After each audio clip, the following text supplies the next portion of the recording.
All right, let's do a mic check, if you don't mind. Let me explain what just happened. I played too much of that YouTube video. If you hear, let me know that you hear. I played too much of that YouTube video of ABC, Another Bad Creation, Aisha, and it kind of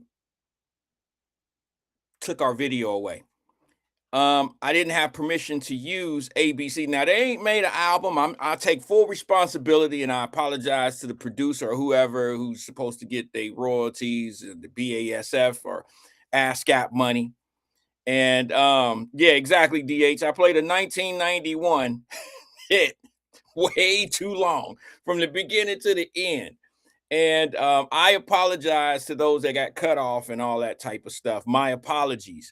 And hopefully the producers and all them will make their 15 cents on that particular clip. They deserve their money. But let me go back. I want to read this comment. I really was on pace to make a point when playing the ABC video. Okay, is Another Bad Creation, and it's called Aisha or something of that nature. And that's the beginning of the end for us, for our children. That's what we're gonna talk about this morning. I'm gonna get a few things in this morning, but since Fame Rothstein said some old shit about me being let me go back and read. I really shouldn't give it energy. I really shouldn't give it energy, but I am, because I want to do something. He said, let me see. He said, let's go back and find it, because that's what he wants. He wants the attention. He says, y'all want him to be a DJ, and he got banged as a result. This thing is small. He says, y'all are 60. Bring your mind, not your dance moves, to a talk show. Just for that, Fame. And y'all can blame Fame. Here go a mix to get the show started. Then I'm going to get back on pace. Live and direct. Boogie Down Productions is live.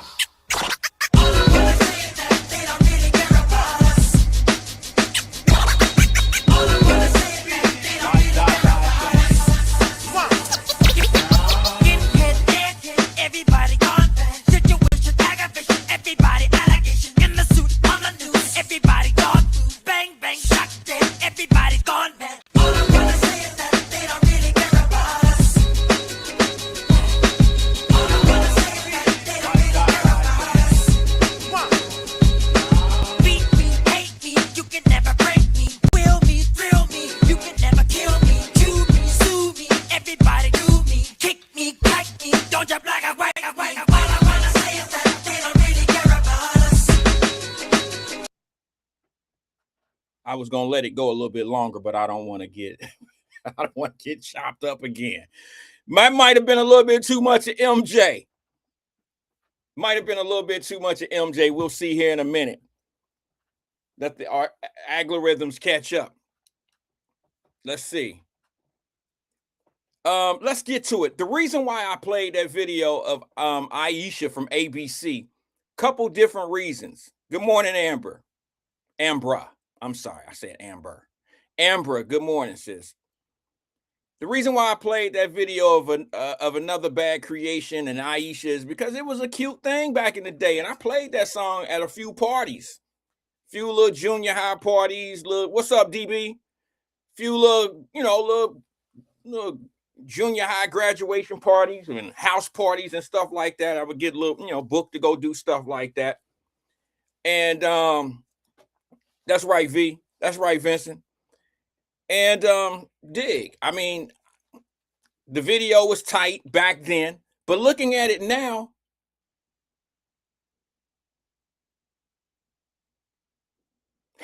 all right, Fame, I hear you.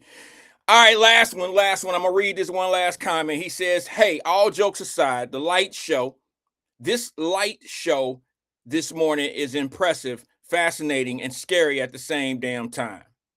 I know I'm that type of guy. You want me to play another song that'll describe who we are and what we doing over here, Fame? I can. Of all people, I would think that you would appreciate hip hop, because hip hop is dead. You know that, right? That's why I collect hip hop albums. I have all vinyl. some of the mixes that you hear me do, I do it right here I do it at home in my studio. And I still do things. I'm just too old to go out and be a DJ. I don't want to, I don't really want to do that.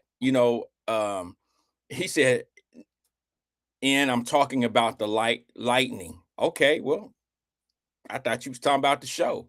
I thought that you would finally hit give us a little bit of credit, or a little bit of you would give us a little bit of life.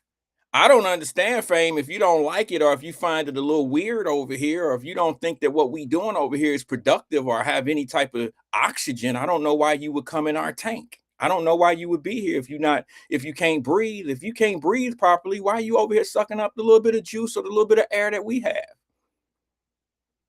Why would you be here if you don't like it? I don't understand that. Amber said thought the storm too. Maybe I read it wrong. Maybe that's my mind of giving Fame some credit, and by saying something like that and giving us some credit. I don't know. Let me go back into saying what I'm saying, because I'm gonna make a point this morning. And that is, a lot of people have been sharing a video around town, and it's going national. It's going national now. It's probably overseas as well. It's probably international by now. There is a group of kids on a football team, and from my understanding, it's local. And you know how football teams come out like boxers. They come out and they come out to their walkout music, and the walkout music is something to get them amped up and ready to go and go against their own competition. Now y'all got to understand something. Fame just sent Amber a heart.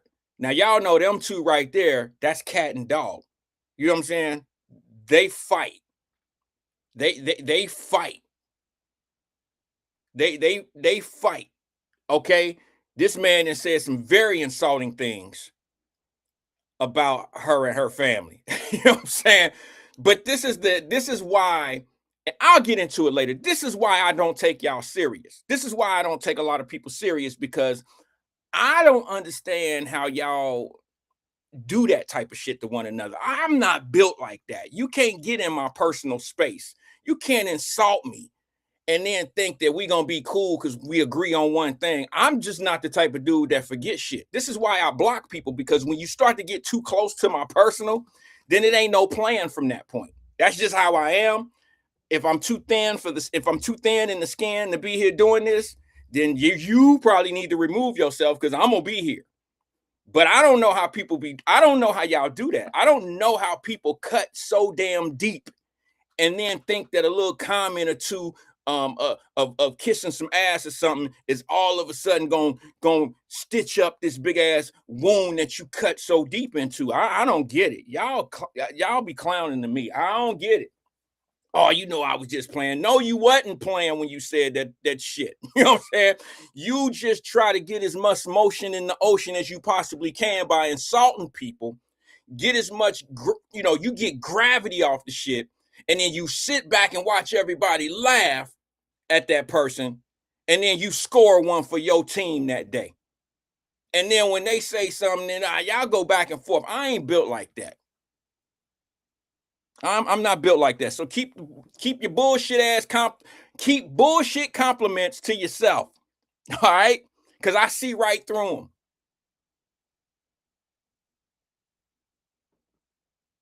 Hey, do the Vernon's book. I holler at y'all, man. I'm out. Peace. Good night. Have a good evening. Don't get hit by a storm. I'll holler at y'all some other time. I'm just saying, V. Put this one on Vernon. I'm out.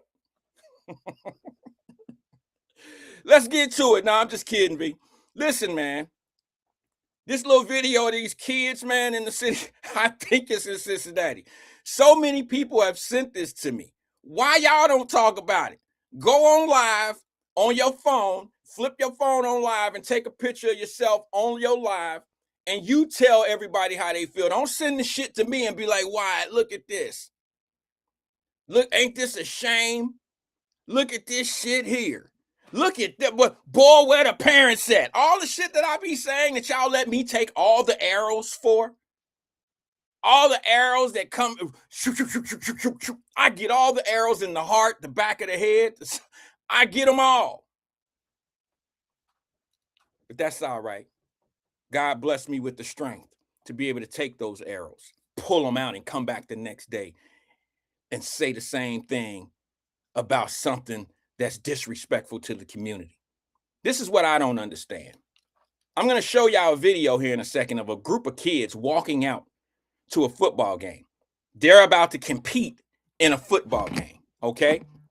And when they come out, they come out like, like boxers, and I don't know who else walks out to walk out music, but they coming out to some rap music that is showing you proof that rap music, I mean, we don't really need proof at this point. We know what it is. We're going to see it here in a second, AK-47. I just want to work to it a little bit. This is proof that rap music plays a huge part in the violence and the things that we see out here in the streets. Not that we need another example or another proof, some more proof. We already knew it. I told you what it used to do to me when I was a young man out here hanging out in the bricks. You know what I'm saying? I'm not going to bring that up again, because when you tell the truth, people act like you're promoting violence or you're promoting dysfunction. You're promoting it. Wyatt, stop that. You're promoting gang violence. No, you got to talk about it to bring awareness to it. And when you have our little kids out here being led by individuals who think dumb shit is cool, then you going to raise some dumbass kids. And I'm not suggesting that all those kids are dumb, but this is the blueprint of getting it started. This is how you get them to admire things that are bad for them. This is how you get them on the path of knowing the rap albums before they know traditional history, traditional math skills, and reading levels being higher. They know the rap songs, the lyrics from verse to verse. They know the hooks. And they 3 and 4 years old, in car seats in the back of ladies' cars, in the back of their mama's cars, singing with a sucker in their hand. What's that song, Lil Miami or whatever? And with the we gonna boost today. We gonna boost. I don't even know the lyrics, bro. I can't even play it. It's nowhere on my playlist. It's not only that song. Look, I usually can handle beats that's rough, that's nice, and the lyrics trash, and I can't even play the instrumental to that song because everything about that song is trash. The hook, the lyrics, and the beat is trash to me now. The beat is just as much trash. Spin that shit. Thank you. Spin that shit. Not save that shit. Not stock that shit. Spin that shit. Continuously teaching us how to steal, rob, you know what I'm saying? Promoting, stealing and robbing. Promoting all the dysfunction that happens. And here's what a lot of the pro-blackity blacks gonna say. Not about those songs. They the first one in line to stand up and say, these babies ain't got nothing to do. These babies ain't got nowhere to go. These babies. You putting your babies in the hands of dysfunction. And you wondering why they know. Look, bro, I would kick my daughters I'd kick them in the ass if they come home singing a song and got a C on a test at school. So you trying to tell me you know a Sexy Red song, but you gonna get a C on a test at school? Come on now. Stop it. Stop it. I've seen some people make some comments. I'm not going to say a lot of names. I'm not going to say names who make comments because, to be honest with you, I might call out the wrong name. I'll be honest. I might not. I know what I read, but I may not know what direction it came from, to be honest with you. But now, I seen people putting comments out there like, I ain't mad at the coaches. I'm mad at the parents. No, I'm mad at everybody. I'm mad at everyone except the kids because they don't know better. except the one little dude that was in the back who was offbeat a little bit, and he probably the one that really don't play. You know what I'm saying? He probably the one that got a mama at home that's really concerned about him. Like, you know what I'm saying? She probably don't really want him playing football, but his daddy probably got him out there with fresh cleats and everything. And he really don't want to be out there because the little boy know better than to get hit in the head like that. He just on the team because he's forced. You know, some of these fathers be forcing their kids to play things that the kid, he'd rather be at home working on a science project, but he out there playing this sport that he really don't want to play. So that's the one that was in the back that was offbeat to the song, and he wasn't singing the lyrics. That's the one kid that the girls would call a square, the boys would try to bully. You know what I'm saying? And that'll be the kid that'll end up shooting somebody first, because he's the oddbod. He's the one that has to one day prove himself. 3-4 years from now, when he turned 11, 12 years old or something like that, he'll be the one that has to stick his hand out first to sock somebody, to punch him. He'll be the one that have to prove himself to the hard kids, and his life will be over. Seen it a million times. Seen it a million times. I'll go over that, Roz.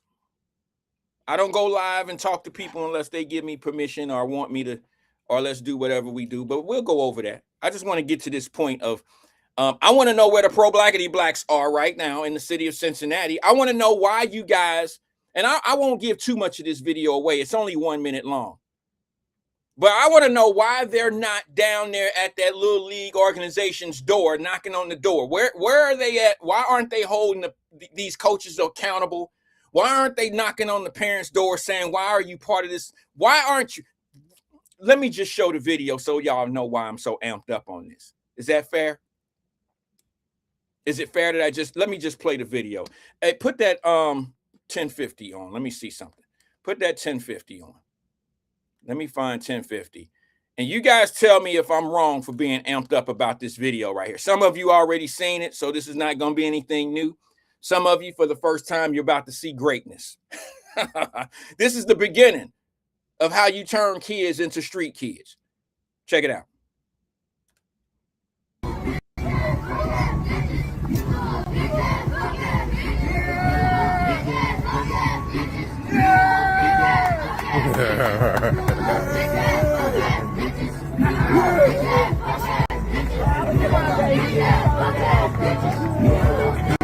Punk ass bitch, hey, you know big can't trade you QB. Gas a nigga up real quick like it's QT. Never like it, I know how these niggas tryna do me. Hey,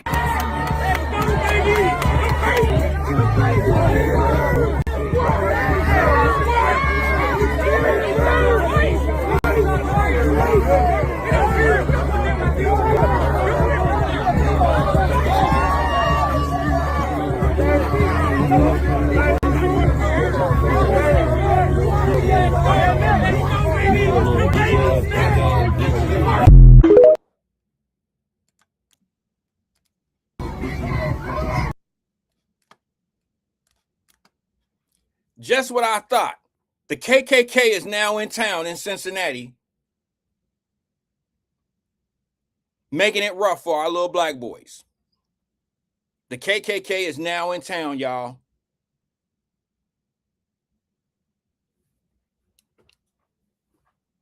I'm going to let that soak in.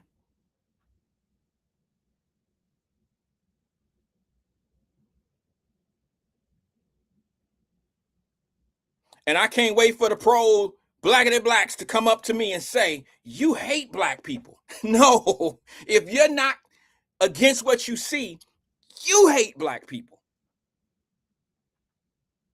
You hate black people. These are the same individuals. Look, let me tell y'all why I showed this video. Because you can't see a face of a child. I would have never shown this video if those kids didn't have their helmet on and you couldn't see the face. If you could see the face of the kids, I wouldn't have played this video because I think it's shameful. I think it says a lot about the culture. That don't speak for all black kids. That don't speak for all black people, because a lot of us right here, y'all know we wouldn't allow that to happen, and we would have something to say like I'm saying it. as a responsible parent. Lord knows what the cheerleaders must look like. I'm sorry, I shouldn't have probably said that. But if you got little boys walking from the locker room to the field saying, bring it on or whatever, I can't even say the chat, something little punk ass bitches. And there's a rap song that's behind them, that they're basically saying what the rap song is saying to the field. Somebody tell me that this is okay. But where are all the people who go down to City Hall? Where are all the people in our community that always got something to say about what's going on to our black children? Where are y'all at? Do you ever hold black people accountable for what we do to our children? Because we do the most damage to our black children than anybody. We put black children in poverty. Nobody does that to us. We make decisions that make our children live in poverty and insane conditions. We do that. I bet you there won't be one person down at City Hall no time this week in the rain. If it was 82 degrees outside, sunny, and swimming pool weather, they still wouldn't be down there. Nobody's gonna go down and protest. If I was the other team and I heard that shit, you can call me scared. You can call me whatever you want to call me. I ain't playing them. They about to cheat. I already know, Donna Broach, what they about to do. You know we about to fight, all type of shit on the field. You know you can't, if you beat them, they gonna try to beat you. How do I know this? Grew up like that. DB, Donna Broach, did we not grow up like that? Was that not the teams that if we beat the brakes off of you on the field, now we got to fight? And it comes orders from the coach, because the discipline that they have in the practices, the discipline that they have in the practices is what coach will go out on the field. You understand? That fight, that is what's out on the field. You know, you are what you practice. If you're a criminal, you practice being a criminal. If you're a good person, you practice being a good person. But I want to know how many people gonna go protest. If I'm the coach of the opposite team or the parents, if my son is on the opposite team, I'm gonna be like, Coach, you ain't got no quarterback today. My son ain't playing them. My son ain't playing against them. Call him a bitch or whatever you want to call him. We ain't playing against them. Because I already know what's about to happen. And see, here's the problem with the fighting on the field these days. Back in our day, we might fight, you know, ain't nothing wrong with having a little scuffle on the field. It's competitive juice. But damn, they come out the locker room fighting. Punk ass bitches, punk ass bitches, all this old shit. And I'm like, whoa, can you imagine when one of them get a good hit on me? I'm going to be a punk ass bitch. And I ain't really no punk ass bitch. So now I'm going to have to, you know, say something, do something. Now we fighting. This is not about to be a football game. This is about to be some different shit. And every time a coach could show a kid, look, back in my day when we played football, coaches used to teach kids something that was illegal to do, right? And it was called a horse collar tackle. They outlawed the shit because it was hard. But I was a DB. I learned how to horse collar kids when I was a little dude. I would grab from behind, you grab the shoulder pad underneath, and you pull it. That is so dangerous that they had to outlaw it. But I was taught that.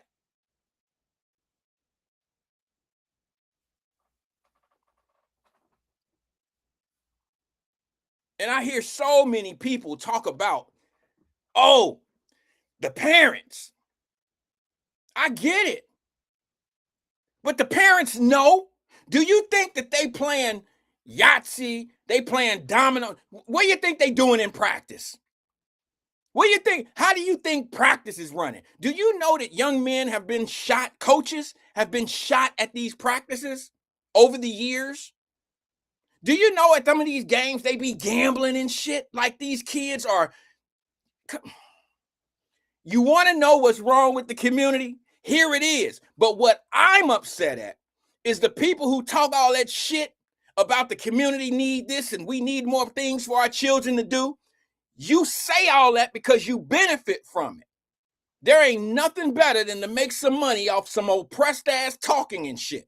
But what you don't do, remember years I've been telling y'all what they don't do is they don't go knock on Miss Louise's door and talk about her son. They ain't gonna do that. But they'll take their ass down to City Hall and talk bad about a police officer all day. They'll talk bad about anything that enters their neighborhood all day. But they ain't gonna go attack the real problem. The problem within the problem. They are not going to do that. Have you seen one of them talk about it yet? I'm the only one that's gonna do it. Of course I am. I'm gonna take the arrows for the community, y'all. I'm gonna take the arrows like I always do. I took the arrows on the bonnet conversation with the kid. Tuskegee president finally went on the video and did a conference call, a video with some people talking about the reason why. He totally parroted what I said. And I mean, it's his institution. He do what he want to do with his school. But I said, you know, college is a workplace. They have to get these kids ready for the outside world. It's the school's responsibility to teach these kids to be ready for the next level. And what did the president of Tuskegee University come out and say? Listen, it's our responsibility to get these kids ready. And they all said the same thing. But what about they know not to go to an interview with a bonnet on. They know not to do this. And it's like, wait a minute, hold on.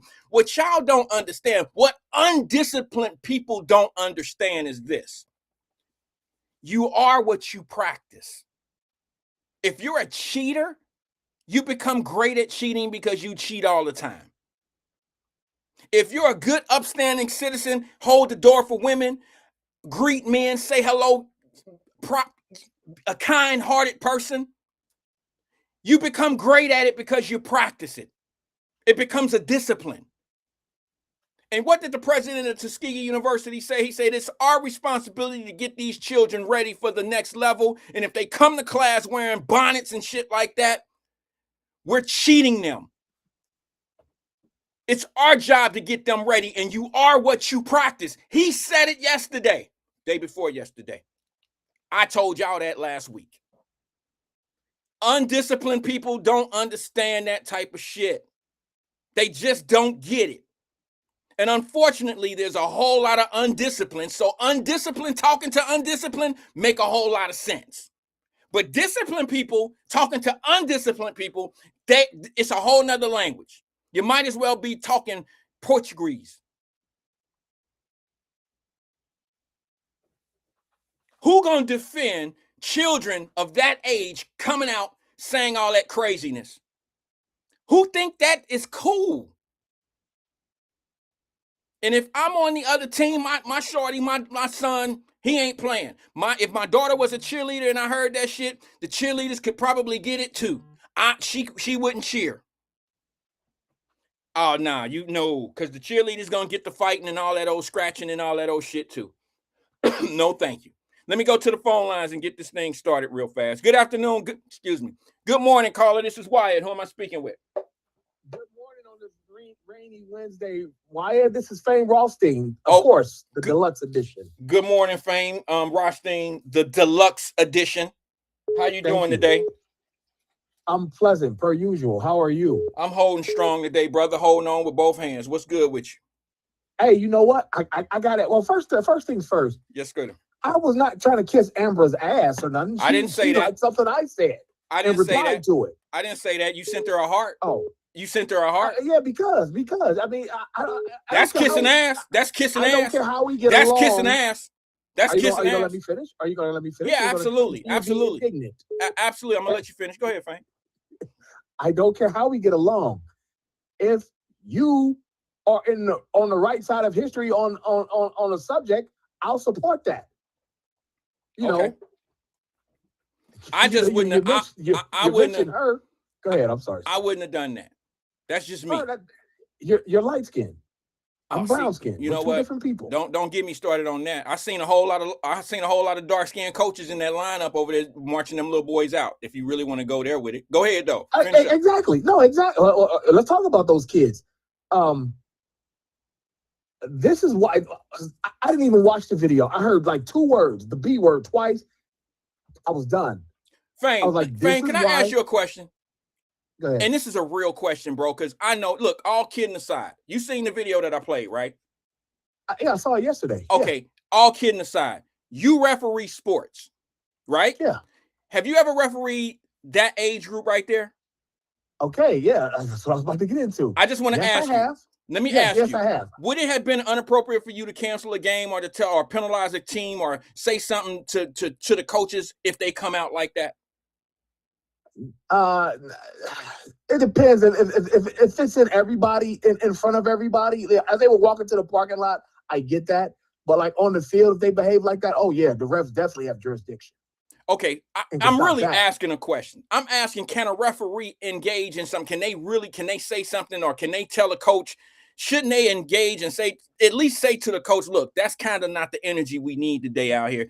I believe in competitive, spirits, but all this, derogatory and bitch ass N-word and all that, bro. Listen, how do they let that come to the field?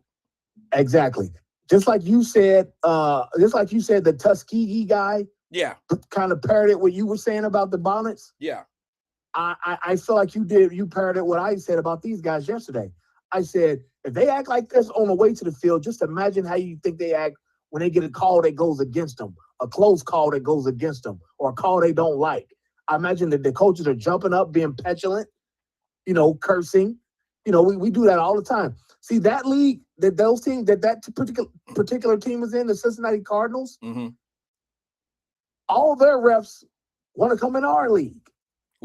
Okay. All right, so they in a league that you're familiar with. No, we don't officiate that league. But you're regularly. You're aware of the league that they're in. Familiar, yes. There was a murder during a game. Okay, yeah, I remember that. On the field. I remember that. I know the ref who was involved, and I know the coach who was involved. I don't know the parent who got killed, but yeah, it was like, wow. It was on the news and whatnot. But yeah, you know what type of energy you're gonna get, and it's just like you don't really want to deal with that. And what made it worse was some guy when that video started circulating. I guess one of the parents on that team was like, "Yeah, you can dislike the coaching, you can dislike the cussing, you can dislike the music, you can dislike a lot of stuff, but you can't dislike the work that these guys are putting in with these kids." I said, just because they put in work doesn't mean it's good work. Right. Yes, you can dislike the work. Exactly. Yes, you can. I'm just like, dude, you made it worse. Like, you need to shut up. Because, that's kind of lightweight. And I know this is going to sound lame, but that attitude sound like they preparing bullies. Because if I beat you, then you a punk ass bitch or whatever they say in the thing, the song or whatever. If I lose, now I got to make you feel like a punk ass, and all that. And then it's almost like you're grooming a bully. Do you get what I'm saying? Like, bro, that type of attitude, bro, leaves the field and go into school and classrooms as well. Oh, indeed. Because kids that young, what were they, 10 years old? They were no older than 11 years old. They weren't like middle schoolers. They were kind of little. Kids that small, they don't know how to turn it off. That's going to be their energy all day, all week. Right. Especially if they win and win convincingly. You know what I'm saying? Yeah, I think it's worse when you lose, to be honest with you. It definitely is the community. As I said earlier last week, black people are the only people that are defined by a genre of music. We think all black people like that kind of shit. Behaving like that and carrying on like that, and we don't. Prime example, do football and baseball and basketball for that matter, but baseball, a lot of teams, 90%, 99% of the teams, each individual batter as he's walking to the plate, they play a song for him, like they do in the major leagues. Right, walk-up music. Walk-up music, exactly. I had RBI. This was 2 different teams. The RBI teams, younger kids. These weren't like, David Arrington age or nothing like that. Younger teams, like 10 or 11. One kid came up, and I remember he's playing a Future song. Very light edits on it, but what Future's music is about. Yeah. Drug references and sex references. Right. And that's what this kid, and I heard it, I was like, you guys got to pick a new song for him. As the game official, the coach got all mad at me. Like, oh man, what's wrong? That's inappropriate. These are children. Let these black kids be children. They don't have to be, thrown into adult themes in 5th grade. And then another RBI team, and this really chopped my ass because it was a white guy on there affiliated with their team. I said that music inappropriate. You can't play that. Well, all I said was the coaches said nothing. His coaches are saying nothing. They're letting it go. I'm like, sir, you play that again, I'm going to forfeit the game, and you'll lose 7-0. Then that's when the coach came up. I said, you heard me talking to him. You should have stopped it when I said, you should have told him from the giddy up. Don't argue with the game official. What he says goes. So let me ask you, it was a derogatory song. Did it have exactly? Did it have the lyrics to it, Fame, or was it just the music? It was the particular song, but it's playing the music. That's what I'm saying. Like you can, if you know the songs, or if you just know the vocabulary of the inner city, you know what the song's talking about. It's like you can't play that around kids. Right. Well, here let me That's inappropriate. Remember, we did a show probably about a year or maybe 2 years ago, and I was talking about it had to be a couple years ago. Well, it had to be maybe 3, close to it, because my daughter was actually cheering for a school, and you know how pregame in football, they do the warm-ups. Each team is on one side of the field, and they kind of warm everybody up. Talking their shit. Yeah. And they playing music in the stadium, and they're playing music. They're playing certain songs without the lyrics, but it's still that song. And I'm like, I got a problem with this song. They might not be saying the N-word. They might not be saying and doing what making the lyrics out loud, but it's the instrumental. But what the kids are in the stands doing, the dances and the shit that they doing is matching the lyrics that are not being heard. You don't need the lyrics to actually have the vibration of the song. You see what I'm saying? So I'm like, wait a minute, hold on, yo. I'm not feeling them playing this type of music out here in this stadium with these kids. Because what happens is, Fame, I seen high schoolers reacting to the music. Okay, they high schoolers. But it's the little shorties that's in the stands too, who know the lyrics to the song. And I'm watching I'm watching the energy, and I'm like, bro, this is bad, bro. Do these parents know the lyrics to these songs that these kids know? Yeah, they know them because that's where the kids got them from. Hey, bro, I've seen mothers driving and babies in car seats. All right, back there singing that song with the booster song. That song with they talk tearing tags and all that. I've seen it all, bro. I've seen it, and it's a shame. And I if people who want to defend the community so damn bad, they always attacking all these systems and all this, what the kids and all that shit don't have. But what I never see them do, Fame, and this goes for all of them, I never see them going after somebody that look like them, who's really the bigger problem. That's the bigger problem. It's not what somebody can do to you. It's what somebody is actually doing to you. It's okay to teach our children how to react to things that might happen out here, but let's not teach them how to be the person that's getting those reactions, because sometimes those reactions are not, they're those, that stuff is happening because of who they are. You see what I'm saying, bro? You're generating a problem, and then you mad at somebody treating your problem the way it gets treated. You understand what I'm saying, right?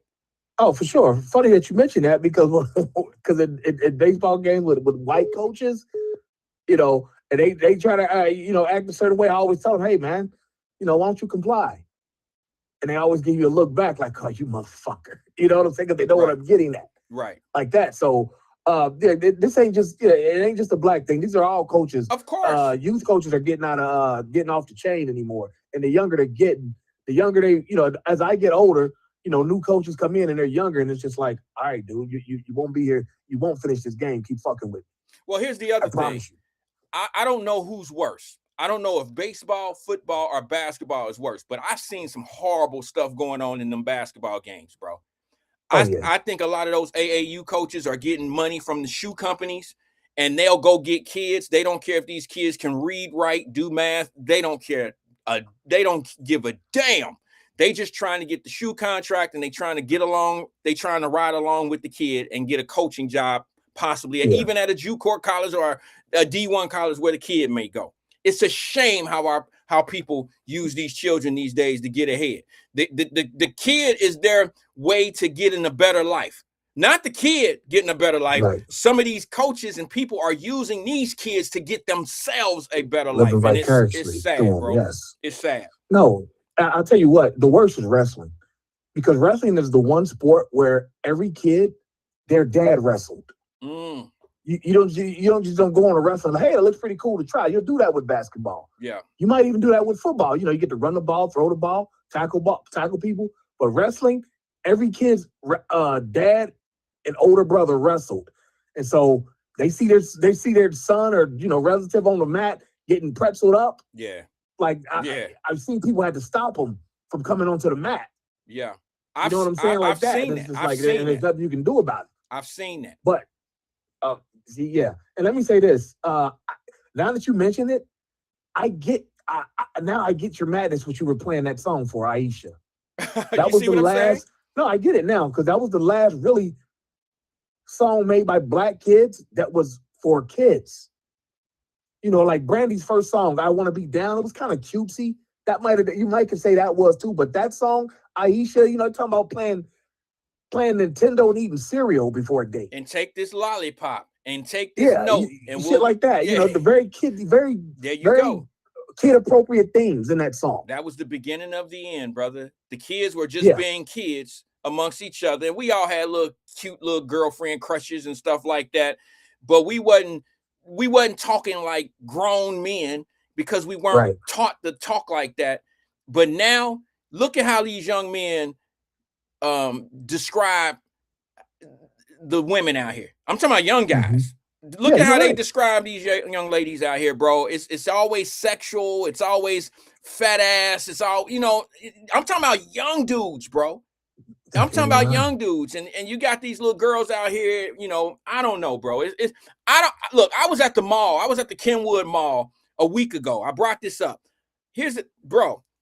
Little girls dress that way, not for little girls. They dress that way to get the attention from little boys. They trying to be cute for for boys. I can't see any guys don't dress up for other guys. So girls, I'm tired of y'all trying to act like you dressing up cute because you want the other little girls to see you and you being cute. I get it. Yeah, you do like to dress up and like the reaction of little girls, but mostly you trying to look good and cute for little boys. And that's just what it is. All right, stop faking it.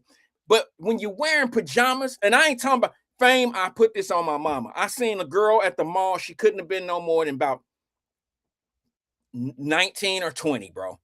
And she had a daughter. She had her daughter with her. And this little girl, the mama, had on, I don't know what it's called, but it was a set, a top and a bottom, that silky top and bottom that they sleep in with the butt shorts. And you button it up in the front. And it's the short shorts. And I'm like, that's what you sleep in at home. That's what, when your man come home and you're trying to, it was that outfit. And it was tiger stripe or whatever, the tiger stripes. And I'm like, you walking in the mall with this on? This is crazy. And the little girl had the same outfit on, but it was a long sleeve. It was a long pants with the short sleeve. But it wasn't as, provocative as the mamas, but she on her way. Mama teaching her how to be that way. They got on matching outfits. Hers is just not like as provocative as mom's is. No, I know exactly what you're speaking of, the type of behavior. And I couldn't agree more with you. It's conditioned.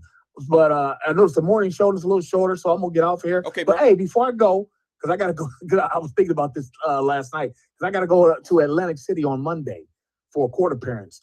Do you? I'm gonna give you an impersonation. I think you're gonna like this. Okay.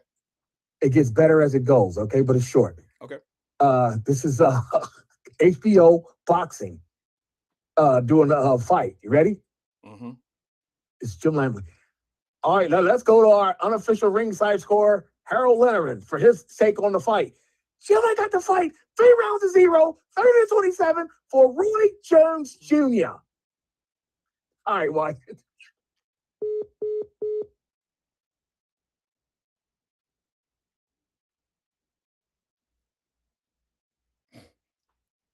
Fame, the call was going so well. The hell was that, bro? The hell was that? Type of shit is that, bro? All right, man. I'm gonna edit that out. Oh, my bad. We're live. I can't. Let me go back to the phone lines real fast. Good morning, caller. This is Wyatt. Who am I speaking with? Hey, Wyatt, it's Amber. I'm gonna make it quick because I gotta go to eviction court in like 7 minutes. Damn, So- you need a little something? Damn. Did you need a little something? No, I'm a property manager. I'm You know just playing. I'm just playing, sis. I gotta go. These folks don't be paying their rent. I know. I know. Gotta do. But okay, let me say this. So my great nephew on the team, my niece on that team we just seen. Man, yes. Oh so let me shit! just say this. Hey, thanks for calling in. We'll holler at you. No. Okay, so let me address this. So many people don't even like want to just call out the BS. It's BS. The team, like, again, because I know my great nephew, I know my niece, like the team. Is your niece a cheerleader? They do a lot for these kids.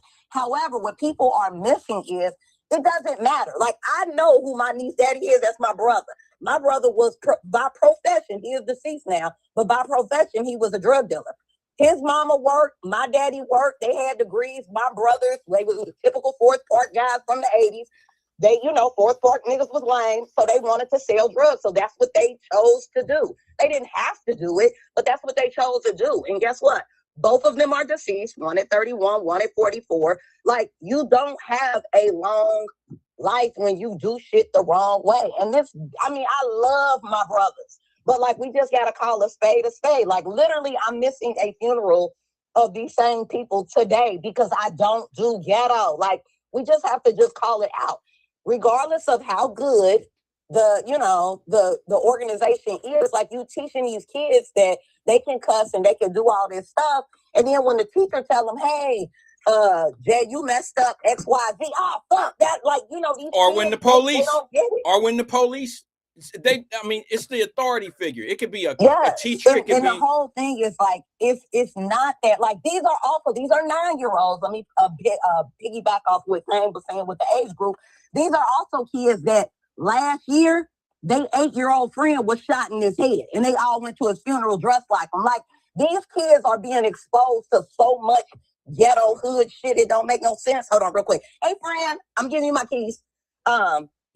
Long story short, like, the kids are they too grown. So where the community leaders at? Where are the people that go down there hollering and screaming about what's being done to the kids? Like James just said, like, when was it last year, 2 years ago, whenever it was, remember all the coaches was getting shot? I'm like, that's because these niggas sell dope. Like, let's just be real. Like, the leaders that y'all want y'all kids to be led by is niggas that was in the streets or in the streets, and they ain't never had a title on their name except for when they was locked up or now as a coach. Like, and we just gotta call it what it is. Like, I would never, like, my daughter, she literally just made the tennis team yesterday. Like, I'm not putting my daughter in no twerking cheer. No, you can be a cheerleader for the school. You're not gonna be no cheerleader where you walking around with side ponytails and popping. Like, what? Like, but these mamas be like, oh, my baby did that. Like, they think it's cool. Like, they literally think it's normal. So the only thing, the solution, somebody said, what's the solution? The solution is keep your kids away from it. Well, I hear you. You just got to keep your kids away from it. That's it's the only solution. Keep your kids away from it. Call it out.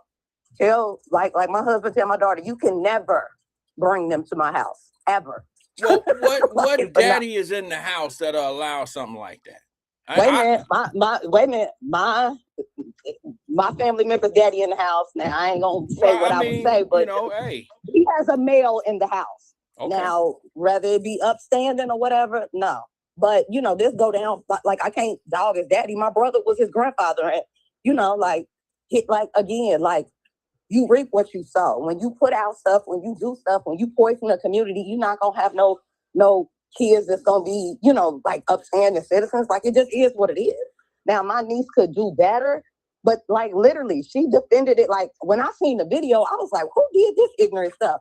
Then when I seen my niece defend, I'm like, oh my God, like me and my sister, like, I mean, it just don't make no sense. Like, cause she was taught better, but like when you gravitate toward, you know what I'm saying? She was 7 when my brother died, but like when you gravitate toward a lifestyle, like he literally made his kids like these type of people, like his lifestyle, like they mother continue with the, oh, my daddy was a dope boy life. Like they literally, this is normalized. So like you can't make somebody's being that they've known their whole entire life. You can't make them see that something is wrong with that. Like you really. But here's my thing. And I understand all that because I grew up in that. I grew up around the dysfunction being normal in kids' life. I mean, listen, I grew up around that. But I got so many cousins. It's so much dysfunction. Like I got cousins in Memphis that think got their other cousin kid. Like, and guess what? Like my mama used to be like, yeah, you do have cousins, but no, you don't. You can't be around them people. Like it doesn't matter that they family members. It's a no. Wrong is wrong. Right is right. You do not. You cannot separate yourself. I mean, you're not separate. You have to separate yourself from evil and from bad. You have to separate your kids from it when you want more for them. And like, I got plenty of family be like, well, you think you better. No, I am better. And I want better for my kids because that's what we're called to do for our children. You're supposed to give your kids better. You're supposed to give them other opportunities that you might not have had. Because if not, the alternative is so bad, especially for like Black men and stuff like that. Like I can remember Black men, Black women. Black men, Black women. I think we suffer. Yeah, but I think it's harder. Like I can remember like again with church. Like it was a church that, you know, I had my son when I was 18, 19, and it was a church that his grandmother went to. And guess what? All the men in leadership were former gay men. Guess what? No, my son can't come and shit with y'all. No, I don't care how much suits y'all have on. It's something about effeminate men that I don't want y'all teaching my son nothing. Like you just have to want more for your kids and expect more. And it's nothing wrong with that. But like everybody trying to say like, oh, they put on suits and stuff for the kids in the summer and all that. That's what they said? That's what they was just saying on the chat. They was like, they put on like at the end of the year, they have banquets. Every freaking organization have banquets. Like, who cares? Everybody like, it doesn't matter. It's the equivalent of everybody give out trophies. Ain't nothing special about that. Yeah, like it doesn't matter. Like what do we do? Like it's different. Like I said, I know like literally the name of the organization is the Cardinals Mob Ties. That's their whole title. Like, what are you thinking? Like, and I made a joke about like, when I seen the video, I said, look at this nigga teeth. Like, he ain't been to no dentist, the amount of tartar and gold teeth. Listen, I'm not talking to nobody who teeth look like that. I'm not letting nobody who teeth look like that teach my kids anything because, like, you don't even present good. So, like, we have to not, like, and they like, well, these men spend more time with these kids than they daddies. Well, that's a bad choice on the mama. I made bad choices with my kids' dad. Like, it just is what it is. Yeah. But like to just replace bad men with other bad men, or not bad men, but just men who don't make the best decisions, that's just not a good. It's not a good thing. Let me say this, Amber. I know you're rushing, but let me just say this to what you just said. I'd rather a mama, and y'all know how I am about 2-parent homes. I would rather a single mother raise a young man by herself, struggle by herself, than to have a bad man in his life. Yeah, because that's gonna be worse. The kid that's raised, and I'll raise my hand, the kid that's raised by a single mother who's at least trying and giving effort and going to work every day and ain't letting, bad men around their son, that little boy stands a better chance at making it in his life than a mama just taking on a bad man. Because a bad man is going to be very more influential, and he's going to be much more influential on that child than that mother ever will be. So, all right, Amber, I appreciate you calling in this morning. Thanks for giving us a little bit of information on that. All right, Talk to you later. All right. That's Amber. She's calling from, I think, Charlotte. But I think Charlotte. I don't know. Maybe not. Maybe Cincinnati. I don't know. But yeah, she had a point. Now, I don't know, for the record. I don't know about all that. That's my cousin. That's my brother and uncles and nephews. And I don't know. But I don't know anybody that would come on and Amber's not the type of person that would come on and just be just be lying, deceitful. I don't put that on her. But and I couldn't follow the path of that's my brother, uncle, cousin, and I couldn't really catch up with all that. But I think what she was saying is that she has a nephew or something of that nature on that team. And I don't care how much good you trying to put into this, not her. I'm talking about people who trying to, say, like I seen my brother Justin on here made a comment while she was talking, something to the nature of y'all doing a whole lot of judging. Yeah, I'm probably the first one. I brought it on my platform. Yeah, you're right, bro. I'm doing a whole lot of judging because what I see is what I see. And what you put in front of me is what I judge off of. I don't care if these kids feed the poor on Tuesday night. I see a different kind of discipline walking out on the field. I hear music and I hear a whole different kind of man energy. That's not the type of man energy I want dealing with my children. Yeah, see, there's a different kind of man energy. You gotta, some men know how to discipline a child or know how to discipline young guys to be the best you can be, the best of you, the best you can be. Some guys teach kids how to be the best, worst they can be. Teaching is teaching. It's just a matter of what you want them to learn. I don't want my kid with somebody like that. I don't want my kid trained by someone like that. I don't even care about, I'm not on the parent. I ain't even on the coach. You know what I'm on today? I'm on leadership. I'm on where the people who always on the front line for the babies. Where the baby, they just do these babies. These babies need activities. And then when you see babies in the activities that's doing wrong shit like this, why aren't you vocal?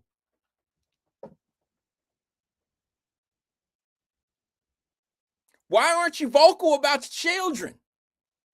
Because y'all don't like, listen, bro, they don't want to deal with a hard target.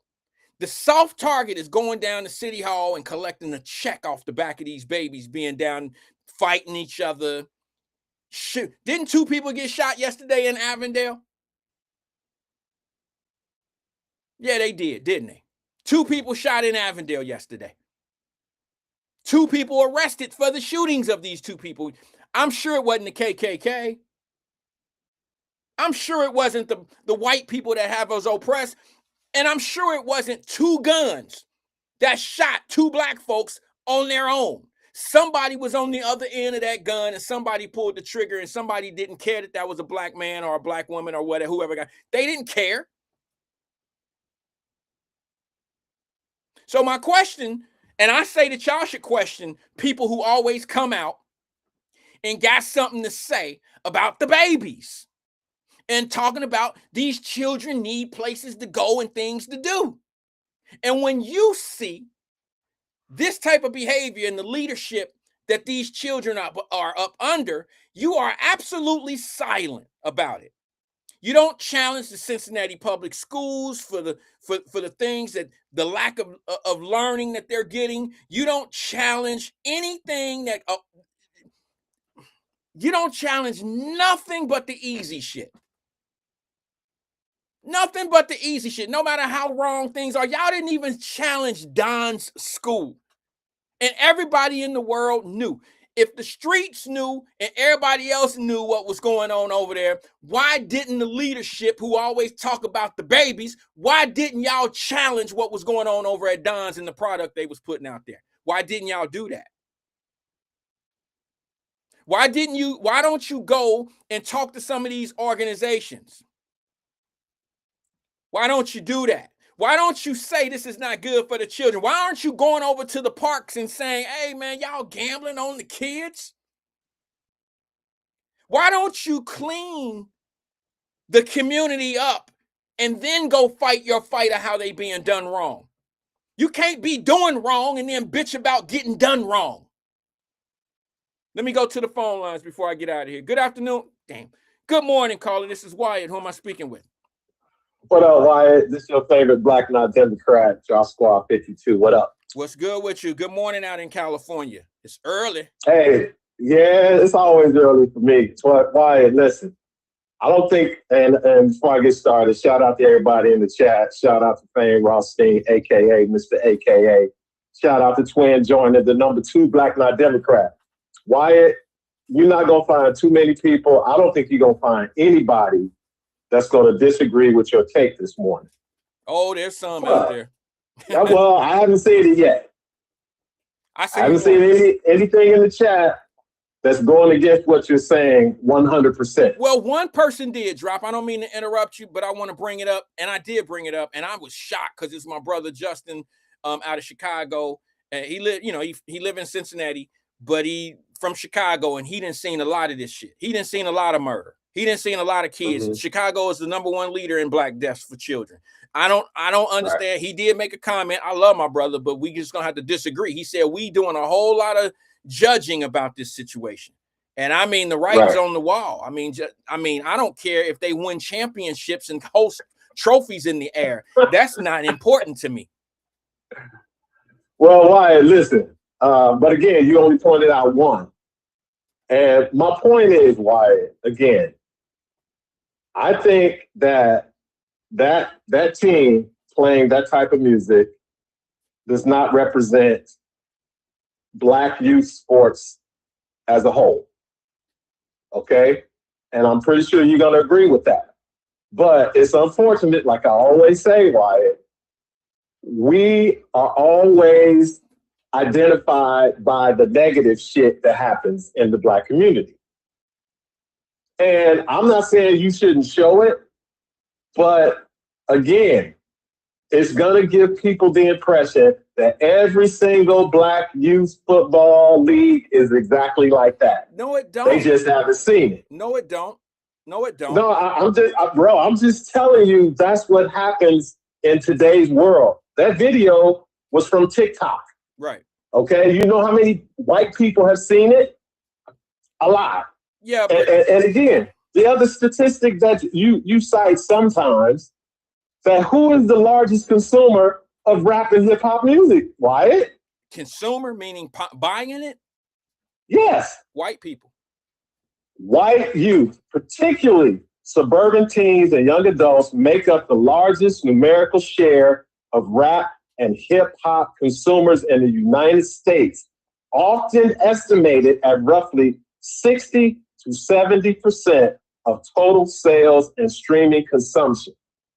Okay, so that means that since Black people only about 13% of the population as a whole, it's a small percentage of Black people that are consuming this type of music and letting their kids consume it, even though it has a parental advisory sticker on it.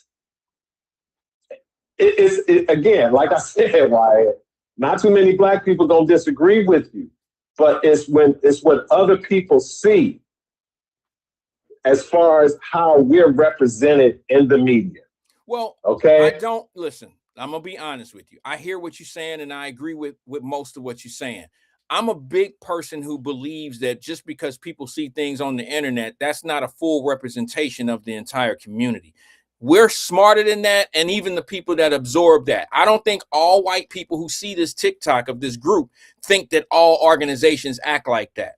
It's not fair to say that they see that video and they think that's a representation of Black folks, because enough of them play against good organizations, good Black organizations, to know that that's not a representation of us all. They know that.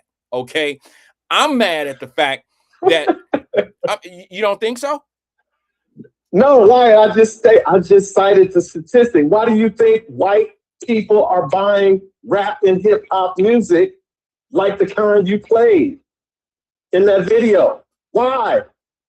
You think they buying it because I don't know, bro. You tell me. I can't think. Yeah, because they want to see and hear and feel the lifestyle in the Black community because the music is put out by Black people. Hold up.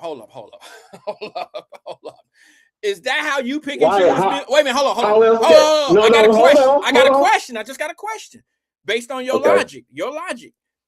Is that how you pick music for yourself? Do you pick music? I'm not white. What? Okay, hold on. So you think white people listen to R&B music because they want to know what? No, I didn't say R&B. Wait a minute. Wait, music is music. Hip hop music. Hold up. Music. It's the content hold up. that they listen to. Hold on, bro. Music is music. It don't matter what the genre is. The feeling of music and the purpose of listening to music is to make you feel a certain way. I thought, right? Maybe not. I don't think people. Right. Again, brother, you're talking about apples and oranges. I'm talking about specifically the type of music, the genre of music that you played in your video that these young kids are walking out to the football game. I'm talking about that. I ain't talking about R&B. I ain't talking about jazz. You didn't let me get my point. About that. You didn't let me get my point out. This specific genre. It is clear that white youth and young white adults are the largest consumers of the music. So what? Because again, this is a representation of the Black experience. No, bro. Okay. No, right. I disagree with that. See, again, we can agree to disagree on this because I'm not a sociology major. You ain't a sociologist yourself. But I guarantee you, if you dig deep into it, what other reason would white people be the largest consumers of Black music unless they want to experience and feel and hear and see with the videos of the so-called Black experience in the hood? Rapping about drugs, dopes, women, all that stuff. That is what's in this genre of music. Well, first of all, okay? you have to understand. I'm about to school one of my elders a little bit right here. Okay. First of all, not all rap music is what you just described it to be. If you look at the #1 selling rap artists who cater to white people, if you want to call it that, or be it like that, most of them don't rap Guns N' Roses. They don't rap like that. Nicki Minaj don't rap about the streets, and she's the #1 selling hip hop artist, and she probably sells more to white people than she sells Black people. Black people, the reason why white people are the #1 consumer of it is because it's more of them, #1. #2, the #1 reason why they do it, or the second reason why they do it is because they do have the resource. They purchase music. We really don't. We've been recording shit off the radio with cassette tapes since back in the day. We just don't buy music. We burn music and we copy music more than anybody. So the reason why they're the #1 consumer is because they usually go to the stores and buy it. You know, I worked in a record store when I was a kid. When I was 18 and 19 years old, the #1 record store in the city of Cincinnati was called Globe Records. You know who came in and bought a bunch of Black music? White people. You know what we used to do back in the day? Record the shit off WCIN or one of them radio stations. And sell music out the trunk. Right. But my point is this. Those record sales bootleg music all over the place in New York, every corner. You're missing my point. My point is we always found a way to get the music for free. And they always got nothing to do with economic status. It does, because when you look when you look at the statistics of who purchases the music, it doesn't. When you say consume the music, that don't mean who listened to it the most. It means who purchases. Consume it. Why? See, just agree to disagree, bro. Because you can't explain this by saying it's economics is why white people purchase Black music. Wait a minute. Then let me ask you a question based on your logic, Drop. Mm-hmm. The Black folks who listen to country western music, are they getting country western music because they want to know, they want to live the experience, or they're living vicariously through the music of country music? They want to know the white experience? No, because a lot of Black people are from the South, and country music origin is the South. Okay? No, it's not. Again, country music is music from the South, Southern countries. Okay, southern states, the majority. You might have some that come out of Montana or Oklahoma, but the majority of country music came from southern states because of the deep jazz connection. You going down the rabbit hole. No, okay? no, I'm not talking about is the impression that the black music puts on the youth of our community. That's why you played it. You played it hoping that you can encourage some of the parents of these kids to be aware that this is what their children are being exposed to and to speak up. No. To try to get them to stop playing that type of music. Once again, you're wrong. I am not. Why did you play it then, Wyatt? Because I am making a point to the community of the city of Cincinnati. We always to do what? To take action. How long you been listening, bro? My complaint is not against the coaches. They speaking for themselves. It's not against the kids. They speaking from themselves. My angle is, where is the community that stand up and that's what I just said. Damn, bro. You really? The parents are the community. Wait a minute. No, they're not. Not the community that I'm talking about. I'm talking about the community leaders, the ones that always stand up in the city. You see, you ain't a Cincinnatian, so you don't know what I'm talking about. You don't know what I'm talking about. I'm not. But let me just ask. You can ask. No, I didn't mean that. I didn't mean to be disrespectful to you, brother. What I'm saying to you is you're not connected to the city to understand where my argument is. You don't know that there's a lot of community leaders in this city that stand up and attack easy targets. They would not dare go over to that football field and tell those coaches to their face they need to calm that shit down because they know they'll get dealt with. But they'll go down to City Hall and make a bunch of noise about how the police treating them same kids as being taught how to be disrespectful. Okay, so again, like I said, your goal is to bring awareness to the community that this type of shit is unacceptable. Right? No. Because you just said that. You said that they won't go and say something because they're afraid of what? Well, first of all, I'm talking about the people who call themselves the leaders in the community, not the everyday person, not the people that sit back and watch the leaders perform when they go to City Hall, not the ones that get on the cameras and talk about this gun violence in our city is ridiculous and we need to start holding people accountable and this and all that.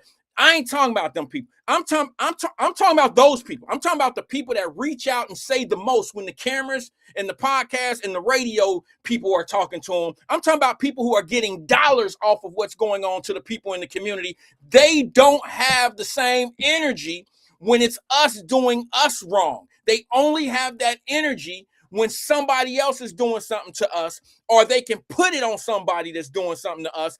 They don't say, hey, you're the reason why our kids are being raised a certain kind of way and you need to stop it. You're the reason why the police are chasing kids that are light-skinned with blue pants on and a white shirt, chasing him because he shot somebody in the head. And some of our innocent kids are out here are encountering police for no reason and have them on go for no reason. Right. I ain't talking about the whole community. I'm not talking about the whole community, bro.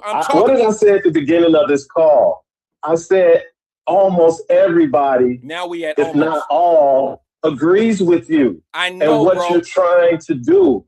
All I'm saying to you is that it's not a positive thing to show this type of shit publicly because, again, it gives the negative impression that all black teens are like this. No, it because don't. Again, no, it doesn't. Okay. Again, we disagree. Let me tell you this before I go. Okay. When I was refereeing high school basketball, this was back in the early 2000s, 2003, 4, 5, somewhere around in there. I'm at a white, because I referee a pretty much all white community, but there's a small percentage of black and people of color that attend these schools.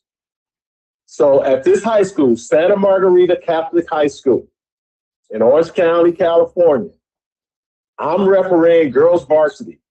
The star of the team is a black girl. I know her, okay? So we're out there, the team's warming up, and they play music. I hear, Wyatt, 50 Cent, Lil' Kim, Magic Stick. And I was fucking shocked. I'm like, wait a minute. This is a Catholic school. But they were playing the popular. It was a white kid that was working the audio thing. Because I saw her or saw him at the closet where the music is played from. And I'm like, okay, it's a white kid that's playing this music, lyrics and everything. And I could see the look of some of the parents that were already there. But the whole, after the song played, you know, they put on another song and everything, you know, went smooth. But I was shocked as a black referee from Detroit at a white Catholic high school and hear them playing this type of music for the girls' varsity warm-up. I was shocked. So again, Wyatt. So what's your point? What's the point? My point is, Wyatt, it's the music that these kids and these parents, they can relate to, and it motivates them. So wait a minute, whoa. It's just what it is. And again, did you I see the agree with video? everything you're doing, bro. I agree 100%. Did you see the video that I played? But it's going to be hard for you to persuade the parents of these kids and the coaches that the music is inappropriate. It's not my job to convince them that it's inappropriate. It's not my job. It's the parents' job to say it's inappropriate. It's the community leaders that always profit from when some other shit ain't right that's going on. Where are they? I think people understand exactly what I'm talking about. You might be trying. I don't know if we just getting in a tongue wrestling, thing. Well, that's what we do. That's what we do. But it ain't fun. It ain't fun for me. I know you don't like it, but I just point out sometimes a different perspective. And I don't have a problem with that. That's all I'm saying. I don't have a problem. I like what you do, Wyatt. I still don't have a clear understanding. Who didn't?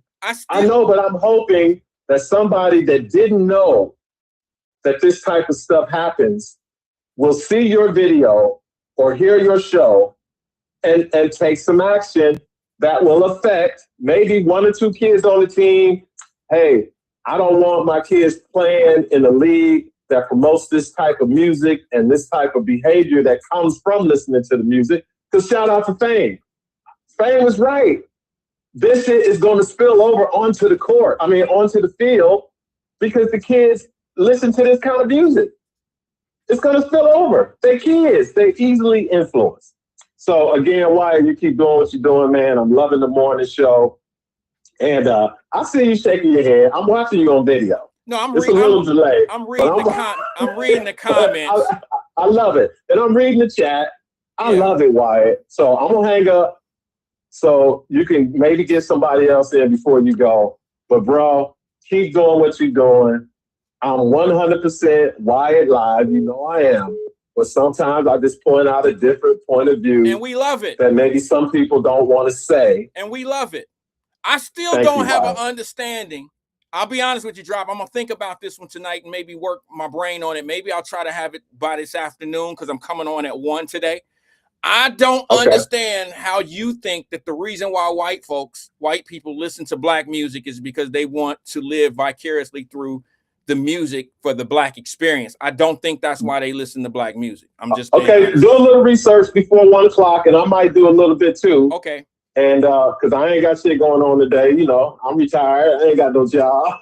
Well, but it's a sociological reason why white people throughout history has always consumed our music, our entertainment, our lifestyle, our culture. Well, it's always been the case. I think I know it falls under the same category, but I think the music and the dressing and of the culture, I think those are two different things. I don't really see a lot of other cultures. You'll see a few that may try to dress like inner city kids, but I don't see a lot of white kids going to school out in Mason, Ohio, wearing, face things on, mask and shit on their face, Scullies and stuff. I don't see that part of the culture out there. Bonnets and do-rags. I don't see a lot of white girls that live out in the suburbs wearing bonnets and all that type of shit. And that's all in the culture in today's music as well. I don't hear PWIs, you know, predominantly white institutions, telling their kids that they, you know, putting restrictions on their dress codes of not wearing headgear and bonnets and shit to class. I don't hear that. So there are certain things that are in this particular culture that we have as Black folks that it just doesn't add up to the logic that you brought to why they listen to our music. They listen to Black music because it might not be the lyrics all the time. It just simply might be they like the beat of the song, and they're starting to get a little bit more. I mean, that's how I like certain songs that I don't like the lyrics to. The beat is what I gravitate to the beat, and then when I hear the lyrics, I'll be damn, this shit is crazy. And that's not somebody trying to live vicariously through the song. They don't want to live that street life just because the song sound good. Everybody don't live like that. That's just my opinion. I just don't think that white people are listening to Black music because you think they're trying to be part of the culture. I don't think that's the case, because there's Black people that listen to I didn't say they want to be part of it, Wyatt. Well, you kind of insinuated You it that way. You hear what you want to hear when it comes from me. Huh? I didn't hear you. I said sometimes you don't hear what you want to hear when it comes from me. No, bro. I said they want to hear, see, and feel the Black experience. Oh, bro. Okay. I mean, they don't want to be Black. No, I'm not suggesting that's what they want to see it, feel it, and hear it because it's not around them on a daily basis. They can only do it through the music, through our entertainment. That's what. Again, do your research. I'm gonna let you go. Okay. And I'm gonna be tuning in. What time you coming on later? I'll be on today at 1 p.m. Our time in my city, in Cincinnati. Okay. All right. I ain't gonna hold you to being 100% on time, but I will be tuning in right around that time. About 1:15 or so. 10 a.m. Pacific. There you go. All right, bro. All right. Peace out. Peace out, Wyatt. All right, man. Talk to you. That's Drop Squad 52 out of California. He just liked to tongue wrestle. He liked to just argue. I'm just gonna be my opinion. My opinion is I know Asians have taken over hip hop. I'm talking about not taking over, but I mean they predominantly, and I don't know if all, but the younger generation of Asian people love hip hop music, not hip hop, they love rap music. Okay. When I lived in Europe, those Europeans was listening to BDP and all this, and they not listen to it. They're not listening to it because they want to be part of. They want some experience of the Black culture or the Black music. No, it's dope. It's the thing that it's what they want to play at parties. Okay, it makes them cool. All right, just like us. You know, if you could, I guess he would have a point. If their lifestyle was matching the music's lifestyle, you would say, okay, they're engaging in the music and they're starting to be influenced by the music. And now they're starting to catch cases through the music. They're starting to perform like the music. Then that would be different. But in my eyes, I think that they only listen to the music because of what music is meant for. It's meant to entertain you. Sorry, I'm trying to back up. It's meant to entertain you. It's meant to sound good. It's meant to put you on the dance floor. It's meant to be played at the halftime shows. It's meant to be something that gets you going. I get all of that. But you can tell the difference between how music influences people. Hip hop, certainly, I should say rap. Rap music has influenced Black people more than it has white people. Because if you sit up in the joint right now, if you look at the enrollment in the institutions up here, and I ain't talking about academic institutions, I'm talking about jails. They ain't up in that motherfucker listening to Barry Manilow. They ain't listening to Phil Collins. And they ain't listening to Garth Brooks. Not us. We listening to the same shit that got us put in the joint. But I think a lot of people missed the point. A lot of people missed the point of what I was trying to say in this whole thing. I'm not mad at the children. I'm going to play the video here again in a second so I can get on up out of here. I'm going to take a couple more calls and then I'm done for the morning, and I'll see you guys at 1 o'clock. But I'm not mad necessarily at the coaches.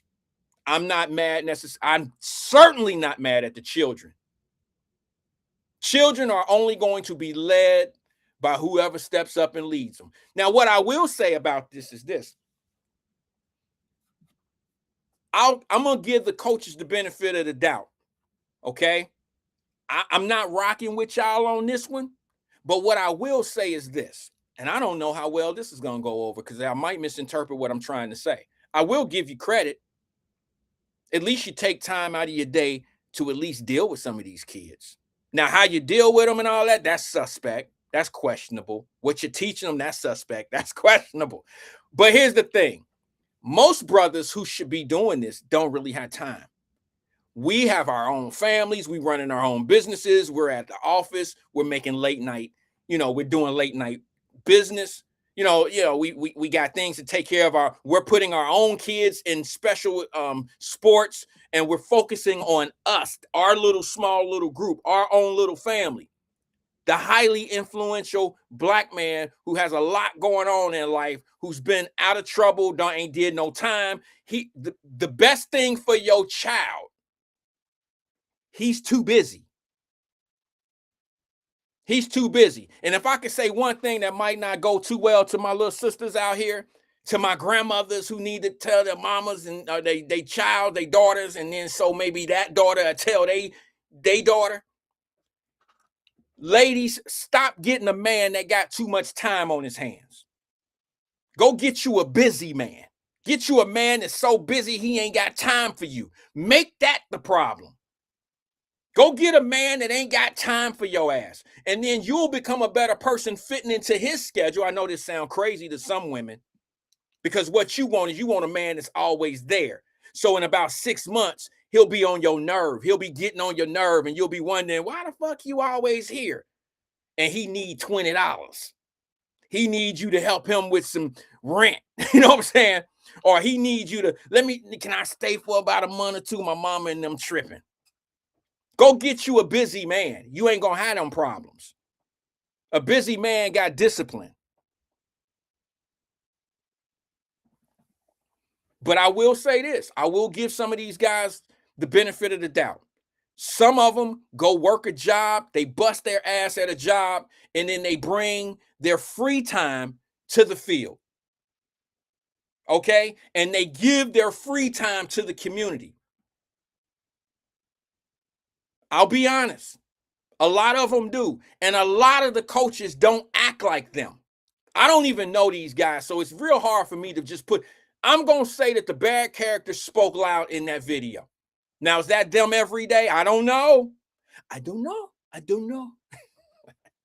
Chico, I don't know. But all I'm going to tell you is this.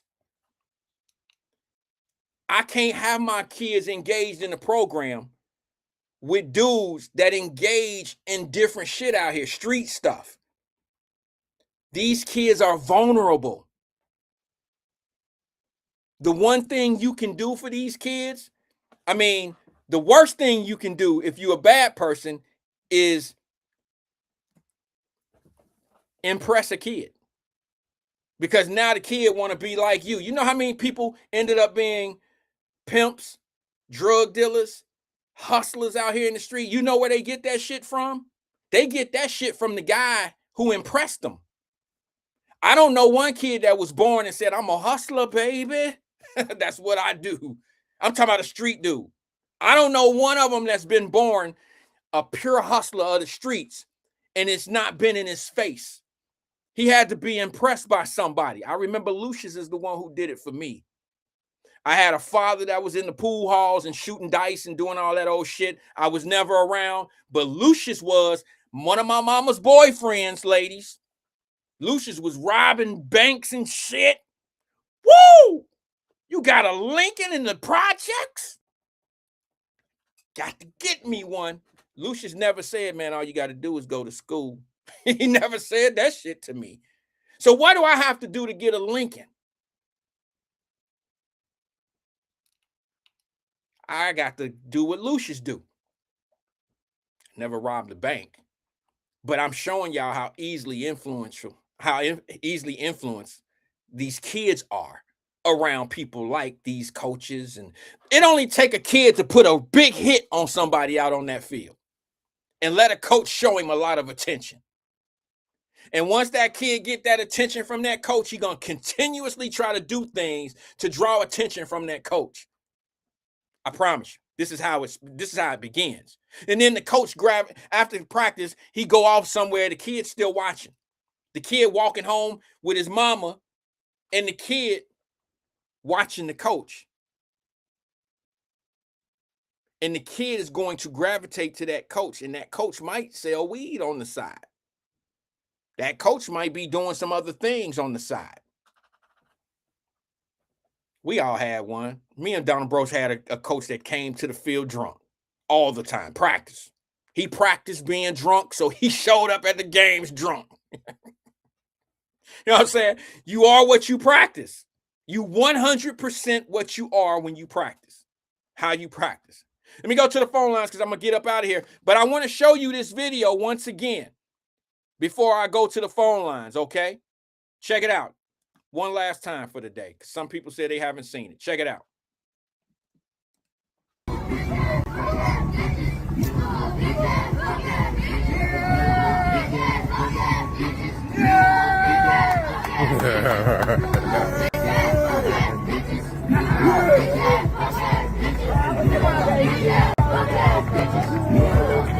Punk ass bitch, hey, you on with big can't trade your QB. Gas a nigga up real quick like it's QT. Never like it, I know how these niggas tryna do me. Hey.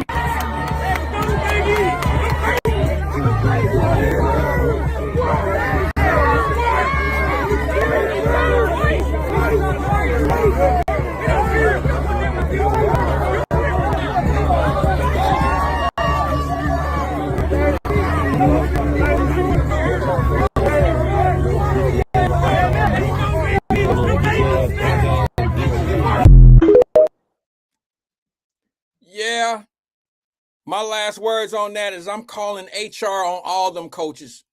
I'm calling Procter and Gamble, and I'm calling HR on all them coaches.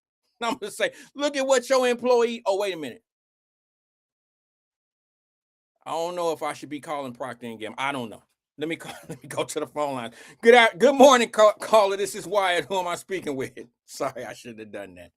What's up, Wyatt? Twin, what's good, bro? What's happening? Oh, not much, Mr. Jealous Man. Yeah, okay. You on that today? Let's have it. Let's go. I'm gonna let you take off. Me. I was very offended yesterday. You clowned me. I had to go to work thinking about it. Made me work harder and everything. Well, I motivated my frustration. I motivated you then. Don't say I clowned you. I didn't clown you. Yeah, you did. How? What did I say that clowned you, Twin? Let's get to it. Go ahead, bro. 5 baby mamas and this and all that. Do you have 5 baby mamas? Do you have 5 baby mamas? You don't have that many. What are you talking about? I do. You do? Yeah. Oh, Twin, I didn't know. I thought you had 3. I'm being honest with you, bro. I do. You do? No, I was laughing. You only got 3? No, I wasn't offended and stuff. Somebody had put it in the chat and said, why did you worry about somebody else in the mirror and all that? Why I'm worried about somebody in the mirror? Yeah, they put it in the chat. That's why I said that, jealous man. So somebody was saying, I said, dang, he said we did. I said, okay, I got you. Yeah, I didn't heard that shit before. Why I'm worried about another man and what he doing. Because it's some gay shit to me when you got a grown ass man come on the video wiping his face, oiling his face up, or doing all that. That ain't masculine. What man get on the screen wiping his, doing this, like, you know what I'm saying, rubbing his face. Now I take a time and do my mouth because I think y'all understand why I do that. I'm sitting here talking, but I ain't up here putting no mascara and no buttercream on my face and all that old shit. Yeah, that killed me when I see sometimes women like going live and they want to keep plucking they windshield wiper eyelash in their hair. Okay, you look all right. Quit doing that. You irritate. So I just turn off the live and all that and everything. But some dude will go live and make sure his man unit all right and everything. Mustache all right. The black dad didn't come off and all that. I ain't got time for that. Hey, prayers to the man. Prayers to the young girl, man. What young girl? That the one her father molested, right? Okay, yeah. Shorty that went man, I seen it and everything, the video, Twin, the old girl talking about it. Twin, can you help me with something on that? I still have not seen that video. Does anybody in the chat know, or do you know how old we're talking about on this girl? How old is this young lady? I don't really, to be honest, I don't know. Okay. If I want to take a guess, I'll probably say like 14, 15. Let's not guess because I'm not Come saying. on, man. He been hitting her since 8, I believe. Now she about 14, 15, I believe. Okay, I don't like that description, but okay. Is anybody in the chat aware of how old the young lady is that's in the argument of the father that was molesting? It got caught on video, or it was, not video, but in the Because I think that's her auntie who went live, and I want to know. Oh, it's not the mother? No, the mother did. Okay, Twin, you might have been right. Terry Coleman says 15 now, so maybe she is 15. Yeah, I think he was doing it since she was 8, man.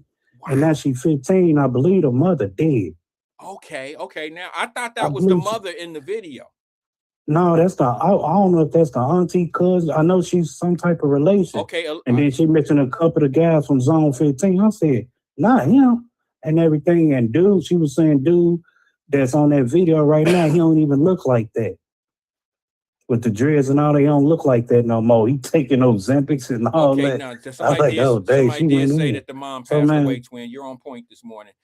This person that I know, this person that's making these comments, I believe them because they out there, they be in them rooms, they can see that information being passed around in the right place. Yeah. And Terry Coleman said the mom passed away 2 years ago. So yeah, I'm starting to believe a little bit of what you're coming with. I'm starting to understand. You might you've seen the video. My delivery messed up or whatever.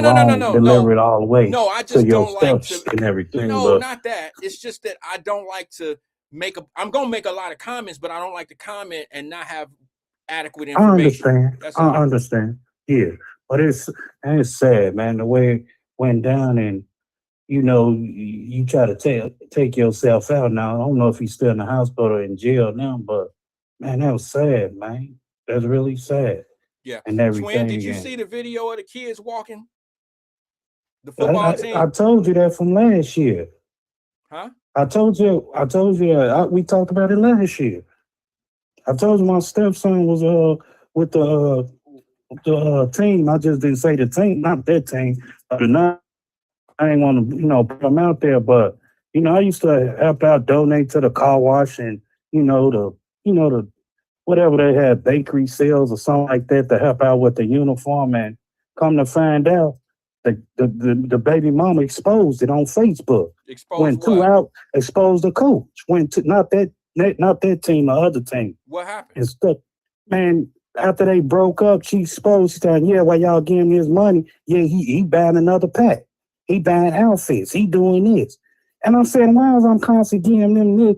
My stepson was calling me, "I need $100 for this." Nigga, it don't take that much to spend on that. So what you're saying is the donation money, you're basically saying the uniform. Okay, you pay for the uniforms and all that. I understand that. Shoes, cleats, all that. Okay, we got that. Then a fare to go out of town and all that. We got that. Then you come over with some money. Oh, you need some money for this. You need some money. So he get the money and all that. I'm like, man, it don't cost no $200-300 for this. Come on, and then she exposed it wide, and I stopped doing. I stopped donating, man. He grew off the team, not because of over age, but after she exposed him, and I was like, and I told my girl, I was like, something ain't right here. We constantly getting her money every week for this, and this, and all that. This ain't adding up.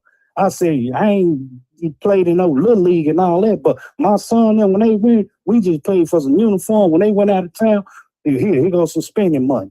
This new stuff y'all doing, I don't know what this is with these little shorties and stuff. And why when I first came down here, I was at that, what is it, Stag, I want to say, Stag Stadium down there by Taft or something. I think it's Stag, something they call it. Well, anyway, man, they was betting on them shorties like, man, they at the casino. Hey, I bet 34 run 100 yards. I bet such could make a tackle. I'm like, they really out here betting on these shorties. And they be wrong. Why? It's just them shorties grow up and they see the reflection of what that is and thinking it's cool. That's a bad example. Them leaders ain't talking about that because these leaders here donate to these teams out here. Okay. And everything, help them out, Wyatt. That's why they ain't gonna say I'll no. be honest But right with you. now, what they talking about on the news is little Evans who got killed by them little 3 people, white folk in Norwood. They not talking about who got shot for these 4 individuals the last 2 or 3 days. Leaders ain't come out saying nothing about that. Well, Or the little league, man. I'll be honest But with it's- you. I don't think that they ever come out and talk about the black people that are killed in the neighborhood. They never talk about it. So Let the I'm white not. folks kill somebody, see what happens. Yeah, that's Al Sharpton and they mama here. right. But They my point, can't do that, man. To compromise the situation, we gotta compromise the situation, man. Come together as one whole. This back and forth and you ain't nothing, you this, that's not gonna solve nothing, man. And Shorty's gonna look at that like, man, that's how they get down and stuff. We go do that too. They smoking over there. Coach Boo Boo smoke and stuff. Like we can, man. They looking at it. These shorties ain't dumb, man. They love when they go out and stuff. Cause I used like, hey, what you be doing with Coach such and such? He like, man, he made a lick. I said, what you know about that? yeah. I Well, said, let so me you just went say out. I this. said, you know what? Check his ass before I check him, man. Let me So I just said, say that this. ain't cool. Go ahead, Wyatt. Let me say this about that. I think that there's more good coaches in our community than they're bad. I just think that the bad ones do more damage that are future problems in the community. That's all I can say about that. I'll be honest with you, man. We had some really good people.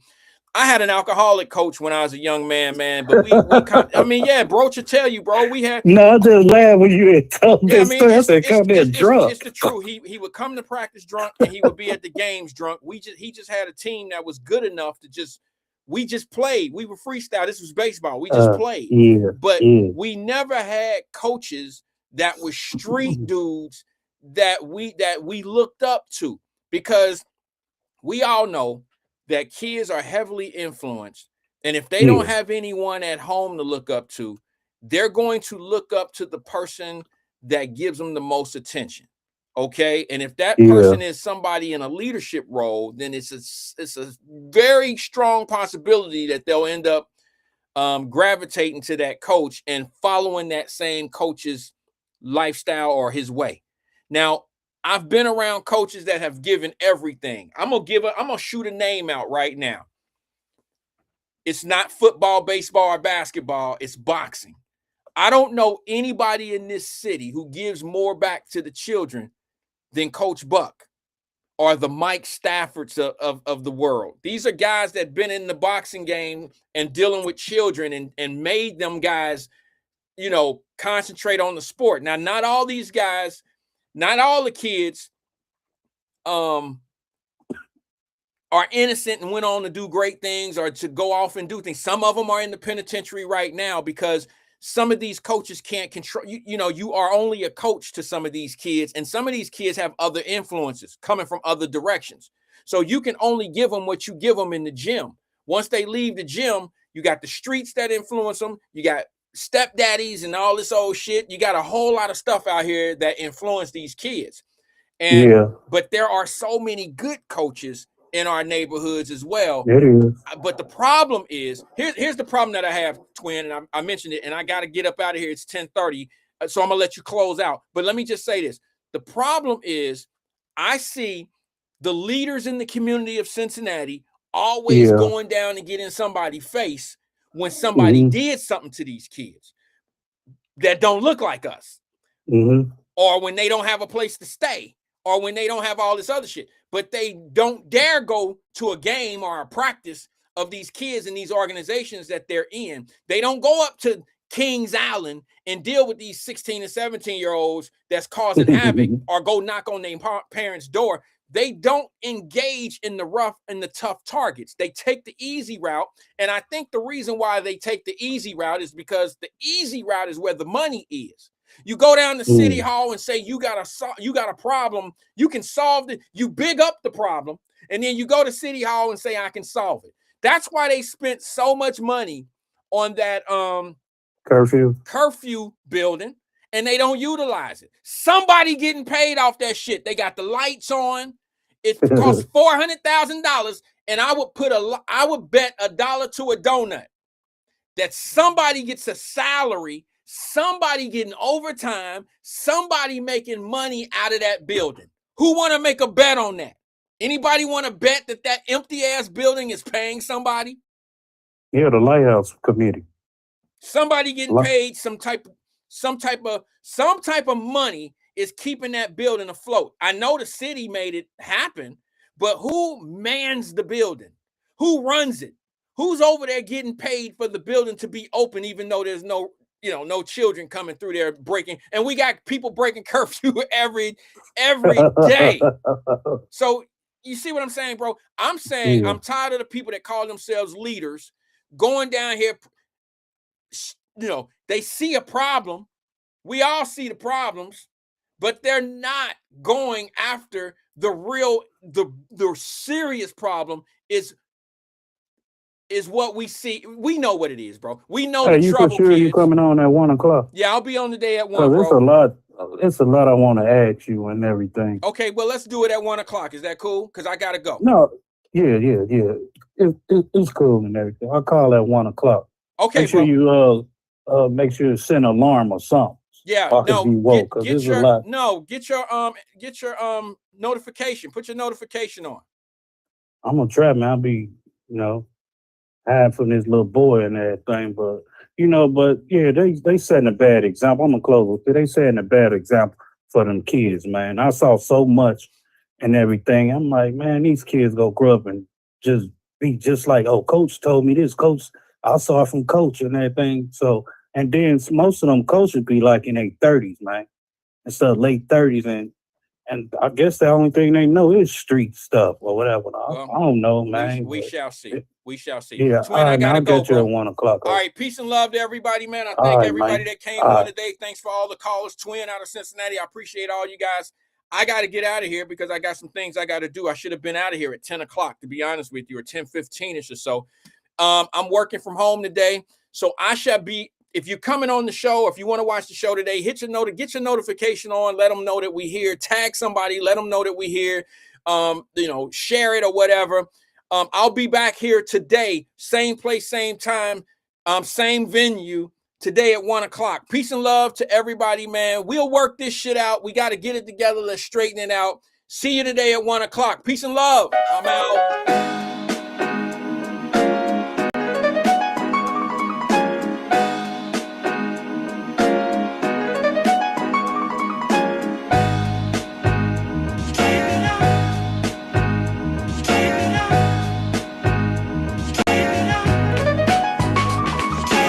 Fine chalk line and put the needle to the climb. Representing one kind, seeing out for the blind.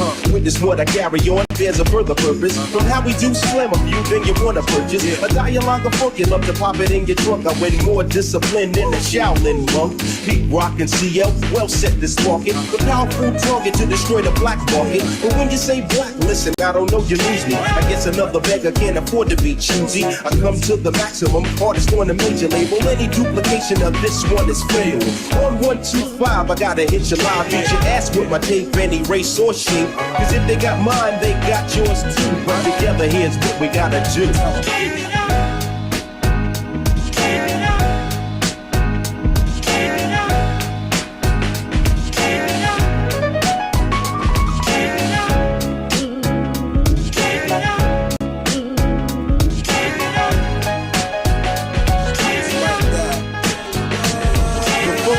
I pass on, fluency for high rates. Every time we sample over pastime breaks, stick it in the SP 1200 beat, I make a loop. Love the way the troop in the Lexus group. Just a little bit, set to make a whole lot happen. The musical inside my rapping, written by the CL, produced by the PR, and any credit that you heard thus far. Let's start from scratch, cause the bassline's critical. Better than the original who first made it. Now you wanna sue me, but fans never boo me. Believe I know the times we've been broke too, G. Here's another simple clear, see you get the hell out of here like a bootleg, you're open for the year. You only get the credit where the credit is due. So listen, what I shout out is true.